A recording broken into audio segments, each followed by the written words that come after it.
চাটনি, পায়েস।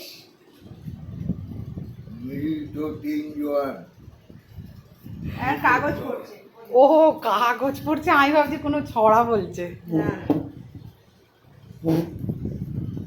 খুব অন্ধকার কেন এখানটা? এই যে কাছে নিয়ে গেলে আলো আসছে। ও মা গো, এই দিক থেকে ভাবছে ভাবছে কি ব্যাপার রে বাবা। খেয়ে নাও, আর লাগলে দেবো। গরম হ্যাঁ গরম, একটুখানি খেয়ে নাও। দেখো কিরম রান্না করলাম। খাবো আমি। হ্যাঁ, ঠাকুরের প্রসাদ তো ভালো কাটে বলো তো এই মানুষগুলোকে নিয়ে।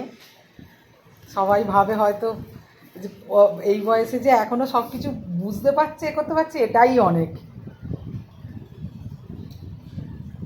যতটুকু বোঝে বাচ্চাদের মতো পুরো দেখো না। খাবো আমি। বাবু ঠিক আছে, বাবু কিছুই বুঝবে না। ও বাবু ঠিক আছে, রান্না ঠিক আছে? হ্যাঁ বাবা লোকনাথ খেয়ে খুশি হবে? হবে? ও, হ্যাঁ। না, না, তুমি খুশি হলে বাবা লোকনাথ খুশি। হ্যাঁ,